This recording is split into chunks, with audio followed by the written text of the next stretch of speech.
Hello my dear students, एक बार फिर से आपका स्वागत है। और आज आपके लिए लेकर आया हूँ, मैं ये कहूँगा इनफैक्ट क्लास 11th के बच्चों के लिए आज मैं लेकर आया हूँ बड़े ही इंपॉर्टेंट क्वेश्चंस। और ये क्वेश्चंस हैं चाइल्डहुड पोइम से। अब देखिए, जैसे आप इससे पहले मैं एक्सप्लेनेशन की भी कुछ वीडियोस आपको ऑलरेडी दे चुका हूँ, लेकिन अगर आपने वो नहीं देखी तो उन्हें भी आप जरूर देखिएगा, because they are definitely going to help you lot. तो यहाँ जो मेरा सबसे पहला चाइल्डहुड पोइम से क्वेश्चन है ये है, इनफैक्ट ये कहेंगे कि short question, very short question है। What gap did the child find in preaching and practice of the adults. अब देखो, जैसे बात करते हैं इसमें थोड़ा सा बताया गया कि जो एडल्ट्स हैं वो कैसे दिखते हैं और कैसे बिहेव करते हैं, तो वही गैप हमें बताना है। mean the child found the adults professing love and affection but in their dealings they showed no such emotions। अब देखो, वैसे तो बात करते हैं लव अफेक्शन की, लेकिन जब वो अपनी रियल लाइफ में किसी से डील करते हैं तो उस टाइम उनके इमोशंस कहीं नज़र नहीं आते। कहते हैं तो कथनी और करनी में फ़र्क हो गया।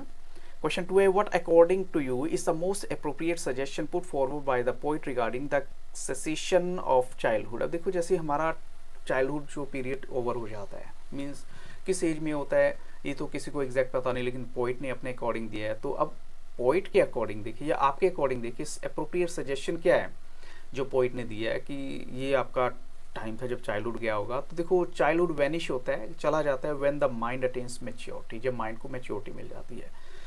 Child की discovery of his thinking faculty speaks of the maturity of his mind and hence it seems to be the most appropriate suggestion that he is no more a child। तब उसको लगता है कि नहीं नहीं, वो बच्चा नहीं है, मीन्स उसे कोई चला नहीं सकता, कोई उसे बेवकूफ़ नहीं बना सकता लाइक। तो शायद हम कहेंगे जब उसको मैच्योरिटी आती है, उसे पता लगता है कि वो अपने माइंड को अपने हिसाब से यूज़ कर सकता है, तो शायद उस टाइम उसका चाइल्डहुड जो है चला जाता है। नेक्स्ट है, why do you think the poet feels that his childhood had hidden itself in an infant's face। आपको क्या लगता है कि पोइट ऐसा महसूस करता है कि उसका जो चाइल्डहुड है वो इन्फेंट के फेस में चला गया। तो childhood once gone can not be retrieved, वो वापस तो नहीं आ सकता। तो इनिशियली पोइट को ऐसा लगता है कि शायद it has gone to some forgotten place, then looking at the face of an infant, वो एक थोड़ा सा सोचता है कि हाँ, चाइल्डहुड एक्चुअल में जो है ना, एक इन्फेंट यानी जो न्यू बॉर्न बेबी होता है ना, उसी के फेस में होता है। उसके बाद तो मुझे नहीं लगता कि कहीं चाइल्डहुड का कोई आपको मार्क मिलेगा। ऐसी क्वेश्चन 4 है, how has adult hypocrisy shattered the innocence of the childhood child like behaviour. अब देखो, जो अडल्ट हिपोक्रेसी यानी अडल्ट जो हैं वो बोलते कुछ हो रहे हैं, बिहेव कुछ और करते हैं, तो इस चाइल्ड लाइक बिहेवियर कैसे जो है ख़त्म हो जाता है। तो as a child grows up he becomes aware of the hypocrisy. उससे जो है ना थोड़ा बड़ा होता है तो पता लगता है कि हाँ, किसी को झूठ भी बोला जा सकता है, प्रिटेंस दिखावा किया जा सकता है, या फॉल्स इमेजिनेशन किसी के सामने प्रेजेंट की जा सकती हैं of the adults around him, and ironically he falls a victim to this vicious circle. और ऐसा लगता है कि जो चाइल्ड लाइक उसकी इनोसेंस खत्म हो गई है, and this loss signals the end of the childhood, और यही जो है एंड चाइल्डहुड के एंड का सिग्नल भी होता है। What does childhood here denote, तो ये डिनोट करता है innocence and purity. And what are hell and heaven refer to here, actual में क्या चीज़ें हैं, they refer to the states of mind. Actual में माइंड की डिफरेंट स्टेट्स होते हैं, उनमें हेल और हेवन भी ऐसे प्रेजेंट किए गए हैं। What kind of behaviour do the adult show, किस तरह का बिहेवियर होता है, उनका बिहेवियर होता है हिपोक्रिटिकल। हिपोक्रिटिकल क्या होता है, दिखावे का, just. How do the adult seem to act, they seem to act out of jealousy and spite, यानी जेलसी और स्पाइट जैसी फीलिंग उनके अंदर भरी होती है। And what with what does the poet associate the adulthood, adulthood को poet किससे एसोसिएट करता है, the poet associate adulthood with individuality. यानी जब अडल्ट हम बड़े हो जाते हैं ना, फिर सिर्फ अपने बारे में सोचते हैं, दूसरों के बारे में हम कम सोचते हैं। What do we not have in childhood, childhood में हमारे पास क्या नहीं होता, यानी हमारी अपनी थॉट्स नहीं होती, हम पेरेंट्स के अकॉर्डिंग चलते हैं, उनकी बात मान के चलते हैं। ऐसी जो क्वेश्चन 7 है, where can one find once lost childhood, तो आपको अपना चाइल्डहुड कहाँ नज़र आएगा, तो ऑफकोर्स हम कहेंगे एक बच्चे के फेस में, एक इन्फेंट के फेस में हम कहेंगे आपको नज़र आएगा। What does the poet long for, poet क्या चीज़ चाहता है, लॉन्ग फॉर होता है पोइट की क्या इच्छा है जो वो पाना चाहता है, तो वो अपनी इनोसेंस, बचपन की इनोसेंस वो वापस चाहता है। क्वेश्चन 9 है, what according to the poet is involve in the process of growing up, growing up की प्रोसेस में क्या चीज़ इन्वॉल्व है, तो the poem makes it clear that the process of growing up means the loss of childhood innocence. पहली बात तो यह कि चाइल्डहुड इनोसेंस का लॉस होना। As one grows up one stops trusting others and starts finding fault. अब देखो, वो दूसरों पे ट्रस्ट कम करना शुरू कर देता है और फॉल्ट पाता है, उनकी कमियां वगैरह वो देखता है कि ये है कमी, वो कमी है। तो one becomes more and more individualistic and rational. तो कोई भी जो है वो इंडिविजुअलिस्टिक सा होता है, लॉजिकल यानी रेशनल उनकी एटीट्यूड हो जाती है थोड़ी। क्वेश्चन 10 है what is the poet's feeling toward childhood, poet की क्या फीलिंग है? तो poet has positive feeling toward childhood and he believes that childhood is a period of simplicity and innocent, even हम भी यही सोचते हैं। तो it is in childhood that one takes others at their face value, यानी childhood में आप किसी की फेस वैल्यू पे ही उस पर ट्रस्ट कर सकते हैं, यानी कोई आपसे पोलाइटली बात कर रहा है तो आपको लगता है बहुत अच्छा है, आप भी उससे ऐसे बात करेंगे।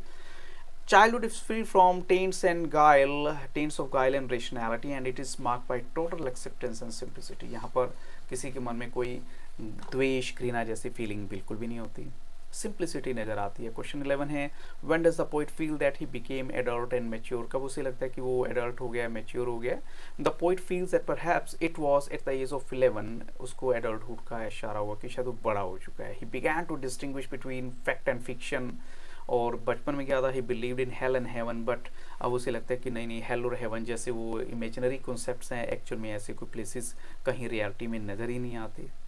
ऐसी क्वेश्चन 12 है what kind of independence is the poet talking about, किस तरह की इंडिपेंडेंस, आज़ादी की पोइट बात कर रहा है। इंडिपेंडेंस का मतलब यहाँ पर होता है किसी के ऊपर डिपेंड ना होना। तो the poet is talking about the independence of thoughts and expression, अब वो उसकी अपनी थॉट है, नॉट बोरोड फ्रॉम और इम्पोज्ड बाय एनीबडी एल्स है। ऐसे क्वेश्चन 13 है is there any development of thought in the poem, आपको लगता है पोइट का कुछ एक आइडिया है जो उसने दिया है? तो हम कहेंगे यस, एक well plan development of thought है पोइम में, वो है journey from when to where. जो पहले 3 स्टेंजास हैं वो डायरेक्टेड टुवर्ड्स द टाइम है, बट जो लास्ट स्टेंजा है वो डायरेक्टेड टुवर्ड्स प्लेस है। तो the poet in the last stanza comes to embrace the reality that his childhood lies in the innocent phase of an infant, उसका जो बचपन है वो इनोसेंट फेज में है इन्फेंट के, यानी न्यू बॉर्न बेबी के। क्वेश्चन 14 है what differentiate childhood from adulthood, childhood से क्या चीज़ है जो एडल्टहुड को डिफरेंशिएट करती है? तो the poet believes that independence of thoughts differentiate childhood from adulthood.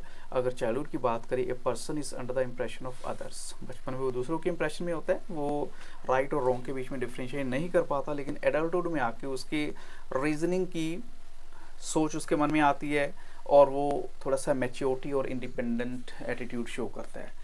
तो आई थिंक सो ये क्वेश्चंस मैंने आपको जल्दी जल्दी में इसलिए दे दिए, मुझे लगा कि कम से कम टाइम में मैं आपको ज़्यादा से ज़्यादा क्वेश्चन दे सकूँ, but this is not the end.